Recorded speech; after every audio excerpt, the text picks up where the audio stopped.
Bismillah teman-teman, kita lanjut di part yang kelima, bisnis model kanvas, part yang terakhir. Saya akan melanjutkan pembahasan tentang elemen-elemen sosial bisnis model kanvas. Yang kelima, biaya. Ya, jadi biaya ini adalah hal-hal yang diperlukan agar usaha sosial kita bisa berjalan. Ya, di sini ada dua, ada biaya tetap, ada biaya variabel atau biaya tidak tetap. Biaya tetap di sini meliputi gaji karyawan, sewa dan operasional, biaya pemasaran, dan lain-lain. Sifatnya adalah tetap yang kita keluarkan setiap bulan, ya. Kemudian biaya variabel adalah biaya yang tidak tetap sesuai dengan kebutuhan di bulan tersebut, ya. Saja kebutuhan biaya variabel di bulan ini berbeda dengan biaya kebutuhan untuk bulan depan atau bulan selanjutnya, karena mungkin bulan ini lebih banyak permintaan, ya, bulan depan juga demikian, dan sebagainya. Ya, biaya variabel itu terdiri dari biaya material, biaya bahan baku, biaya produksi, ya. Nah, untuk Bumi Bambu, biaya tetapnya itu ada gaji tim dan karyawan, terus biaya sewa kantor, biaya pemasaran, dan sebagainya. Sedangkan biaya variabelnya, dia mengeluarkan biaya untuk biaya pelatihan, ya, biaya bahan baku, biaya produksi, biaya pengemasan, biaya pengiriman, dan sebagainya. Nah, sekarang sumber daya, ya. Sumber daya ini adalah apa saja yang sumber daya yang sudah ada dan bisa dimanfaatkan, ya. Itu meliputi sumber daya manusia, sumber dana, aset, ya. Kalau sumber daya manusia, skill apa yang perlu yang penting dan perlu dikembangkan, ya, dari tim kita, ya. Kemudian tim atau komunitas kita. Terus yang kedua, sumber dana, ya, berapa dana awal yang kita miliki, berapa yang diperlukan, ya, kita bisa dapat dari mana, ya. Kemudian aset fisik ini, aset ini adalah aset fisik yang kita miliki dan bisa kita manfaatkan, ya, misalnya mesin produksi, peralatan-peralatan.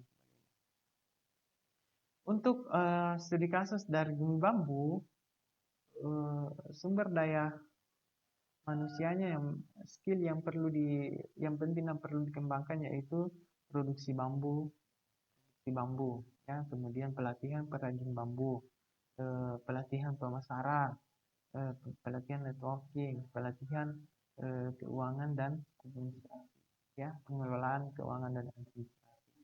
Kemudian dari modal sumber dana itu berasal dari modal pribadi, kemudian hasil penjualan yang kemudian keuntungannya diputar kembali, ya.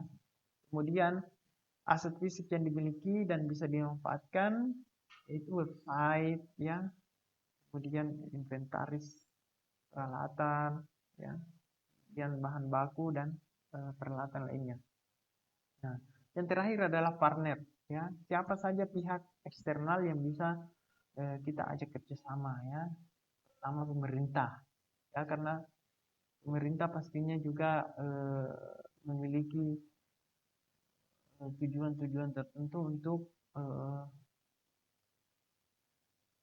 usaha sosial ini adalah salah satu juga konsen dari pemerintah, ya, khususnya dinas sosial misalnya, ya. Kemudian kalau bidang lingkungan, usaha sosialnya di bidang lingkungan, tentunya ada dinas lingkungan hidup, ya. Kemudian pelaku usaha di industri sejenis, ya, apakah produk kita bisa dimanfaatkan oleh usaha yang lain. Terus partner selanjutnya adalah komunitas, ya, yang menjalankan usaha kita nantinya. Kemudian yang keempat kompetitor, ya, bisa juga kita jadikan partner dari kompetitor. Nah, Untuk Bumi Bambu, nah ini kita buatkan peta kolaborasi organisasi partner yang berpotensi untuk bekerja sama dengan Bumi Bambu. Ya, di sini ada partner organisasi, organisasinya apa saja, ya. Kemudian organisasi itu apa saja, ya, dari mana saja, kemudian outputnya nanti apa. Ya, misalnya di sini pemerintah. Jadi pertama Kementerian UKM dan Koperasi, kemudian Kementerian Pariwisata dan Ekonomi Kreatif, pemerintah daerah Lombok. Ya, output yang ingin kita dapatkan dari partner ini adalah dia sedapat mungkin dia bisa membantu dalam hal modal, ya, kemudian kerjasama event, ya, jika ada event-event dari lembaga ini kita bisa bekerja sama, ya. Terus yang kedua partner kolaborasi UNLTD, ya, kemudian pelaku usaha industri sejenis, travel agent, ekoturis, ya. Output yang kita dapatkan adalah program inkubasi, ya. Jadi semacam program pendampingan dari partner ini, ya. Kemudian network dan kerjasama, kemudian project, ya. Karena biasanya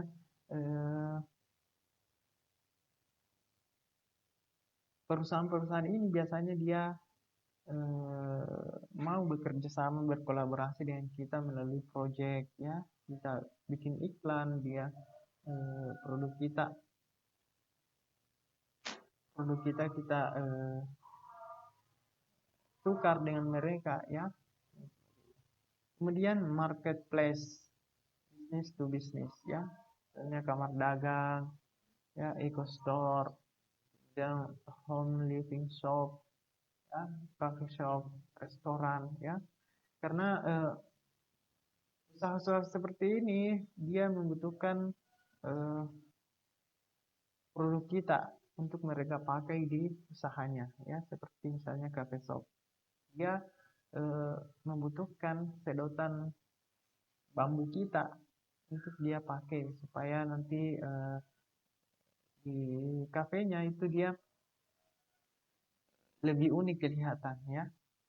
Output yang kita dapatkan, ya, ya sedapat mungkin dia bisa menggunakan produk kita untuk dia bisa promosikan di nasional maupun internasional, ya. Terus kemudian marketplace business to consumer, ya, seperti Shopee, Bukalapak, Tokopedia, Lazada dan sebagainya, ya. Output yang kita dapatkan adalah produk kita terjual di marketplace-nya mereka. Kemudian partner yang terakhir komunitas consumer, ya. Komunitas zero waste atau plastic free, ya, komunitas aktivis perempuan, komunitas yang konkret dengan isu lingkungan, ya. Output yang kita inginkan, ya, sedapat mungkin kita bisa bekerja sama untuk memproduksi atau membuat program pelatihan dan sebagainya. Nah, jadi partner itu adalah kita tidak bisa melakukan sendirian, kita harus berkolaborasi supaya masalah kita bersama ini bisa kita selesaikan dengan cepat, mudah, dan ringan, ya. Sekian dan terima kasih atas perhatiannya. Mudah-mudahan banyak pengalaman, banyak pengetahuan yang kita bisa dapatkan dari materi ini, ya. Teman-teman sekalian, jika ada yang ingin ditanyakan materi yang kurang jelas, bisa dipertanyakan di grup. Oke, teman-teman, kita akhiri materi kita dengan sama-sama membaca hamdalah Assalamualaikum warahmatullahi wabarakatuh.